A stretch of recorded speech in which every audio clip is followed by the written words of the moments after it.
Okay, so to whom do I have the pleasure of speaking? My name is Milan, and I'm just I'm taking her place for the week. Would you like to leave a message? No, I actually left a message for Jessica Mates, and I sent her some emails. I just want to, and I stopped by personally on Wednesday to make sure that she got the emails, which she did. If you'd be so kind as to remind Gail Brewer, the Manhattan Borough President, that the MNN producers, the Manhattan Neighborhood Network producers, are having a meeting tomorrow at our station at 11 o'clock in the conference room. And we asked the Manhattan Borough President's Office, we asked Gail Brewer to be there. Even, she can send a representative from her staff, or she can be there personally. I also set up a free conference call number, which I gave to Jessica Mates so she knows. The feeling I get is that Gail Brewer is very uncomfortable with the producers asserting their rights. What can I tell you? We're not going to be stepped on, and what happened to us was unfair, and we don't have representation on the board, and our producer, who's supposed to represent us on the board, never talks to us. In fact, lies to us and says that she's not permitted to talk to us. That's ridiculous. So, there were important decisions made the last 2 years that we had no effective representation. They're null and void, and now you're getting some pushback, and it makes your office very unhappy. Tough. I mean that politely, I'm not trying to, the Manhattan Borough President's Office has the power of this franchise. Some of the things that are happening to us are very wrong, and to try to character assassinate us, bully us, appease us, play us off against each other, all the standard tactics that are used against people who try to assert their rights against the abuse of authority were used.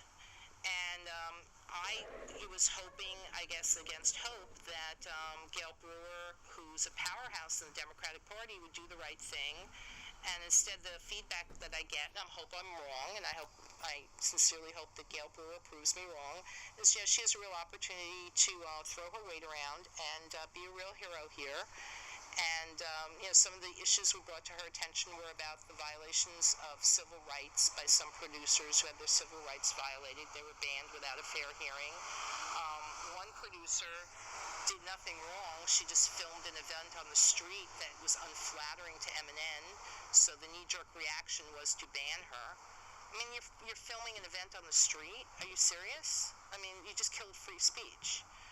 And now that we're making an issue of this, Gail Brewer's office doesn't like it, and the powers that be at MNN don't like it. So, go after whoever you can identify as being a leader and chop off their heads.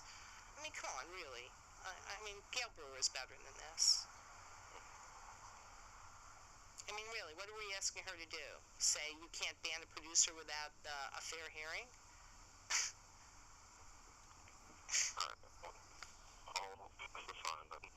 Pardon me?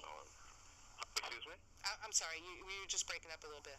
Sorry, I said I'll pass this on and let them know about it. Yeah, we had a meeting with Jessica Mates. I've reached out to Bree a number of times. I sent an email. I followed up personally on Wednesday. I'll follow up again. But, we're us producers, I hate the way this is going to sound, and I'd like to apologize in advance, but, we're producers. We can broadcast. We'll broadcast a consistent message.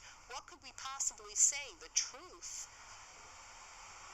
is, makes Gail Brewer look bad, makes the corporations look bad, makes the Dan Coughlin and MNN look bad, but, that's the truth. And now you're going to punish us because we tell the truth?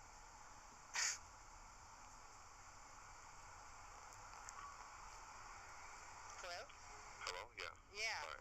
So, the sense I get is that we formed up a group of producers. We're pushing back, and now it's, try to dumb it down, play the people off against each other, poo-poo it, minimize it, bully some people, threaten others, appease some others. Yeah, those are all standard tactics, but we're standing up to the abuse of power.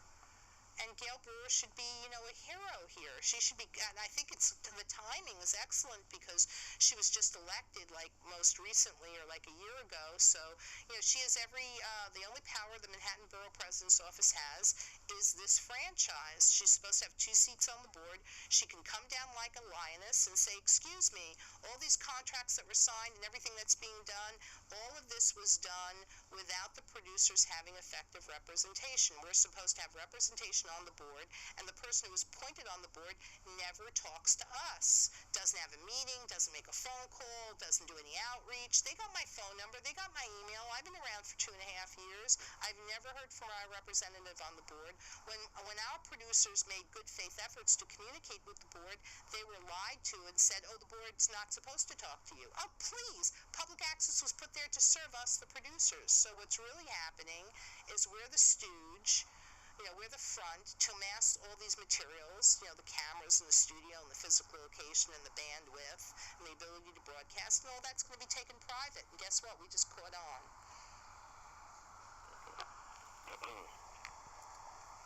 Wow, I didn't know about that. Yeah, so that's what we're trying to talk about with Gail Brewer. And let me tell you something. This is the same thing that happens in basic science research. Public grants are given to support basic science research. A discovery is made, and then that discovery is taken private to some corporation that makes a fortune, but the people are never paid back. So that's wrong, because that's our investment in basic science research. So the issues that we're talking about at MNN, first of all, we have 2 producers who are banned without a fair hearing. One of them happens to be Dee Dee Halleck. I'm like, you got to be kidding me. The only thing this woman did was film an event on the street and publicize that event. It made Dan Coughlin look bad, so he banned her without a fair hearing. You can't do that. That's a civil rights violation. Another producer was also banned without a fair hearing. You can't do that either. That's a civil rights violation. Okay, unless you can show me a written, published hearing procedure that fully comports with the spirit of the law, you cannot take any adverse action against these people. Now, here's how serious Dee Dee Halleck's case could get. There was a woman on the street who was filming the police and performance of their duty. And the police didn't like it, so they arrested her, dropped her in central booking, and roughed her up for 24 hours. She's suing. That's a huge free speech issue. Can you imagine if reporters... Pardon me? I said, yeah, that's crazy. Can you imagine reporters on the street filming a police officer in the execution of his duty, and it wasn't flattering to him, so they beat up the reporter? That's what happened to this woman. A former attorney that worked for the ACLU is representing her. Her case will probably go to the Supreme Court. Well, guess what? MNN did it to Dee Dee Halleck. Dee Dee Halleck is a professor emerita of the University of California, San Diego. This is one like the finest academic institution. She was nominated for an Academy Award, and Dan Coughlin had the temerity to ban her because she filmed an event on the street that made him and MNN look bad because she exposed their abuses of power? Oh my goodness. Gail Brewer should be coming down like God from heaven, down to MNN and throwing her weight around and saying, no way in heck are you going to be doing this. And wouldn't she be a great big hero? Yeah. Yeah. Please, Gail Brewer, be a hero. What are you championing here? I don't care what this person did, even if they were 1,000% in the wrong. You don't take any adverse action until there is a fair hearing, which means you got to get a group of people together. There has to be a certified verbatim transcript. That person gets to face their accusers, and you can't do any of this stuff. That fully comports with the spirit of the law. A 2-page written hearing procedure, they don't want that, because they want to intimidate us. In fact, one of our producers who told the truth about another producer who was banned without a fair hearing, she got screamed at. Thank you. They did it in front of witnesses to intimidate and bullying her. She sent out an email saying she's afraid to speak up now because she's afraid they're going to come after her. These are the fear tactics, the intimidation tactics that are used to silence us. Are you serious? No, thank you so much for listening. And now, that's one issue. Now, that's one big important civil rights issue. And let me tell you something, New York City, I believe, I haven't triple checked, but I believe, so I would have to triple check. New York City was incorporated as a corporation, and I believe that their powers to act, they can only act within the limits of the U.S. Constitution. So if you're violating, someone's constitutional rights, which obviously you are, and you get public money, New York City is imperiling its very right to exist. Gail Brewer should be down here screaming her head off. This is the very strict legal argument that I'll spoon feed to her if I have to, and I'm sure she can double check with her attorneys. So, now that's one issue, the civil rights issue. The other issue is, for the last 2, maybe 3 years, some very significant decisions were made on the board of MNN. The producers are supposed to have a representative. We do. That representative never talks to us, so we can demonstrate that while she's voting to make decisions, she never talks to her constituency. So, she's told how to vote. Are you kidding me? And when we sent 2 producers to the board to speak with her, she told them, and they'll sign affidavits, she told them explicitly, I'm not allowed to talk to you. I'm like, oh, please, what, you just make this stuff up? Or they'll have a board meeting, they'll let you in for 10 minutes, then they'll say, okay, now it's a closed meeting, they'll shuffle you out the door. They'll have a board meeting, there isn't enough room, so you can't sit in the room. I mean, come on with this this is the petty power politics.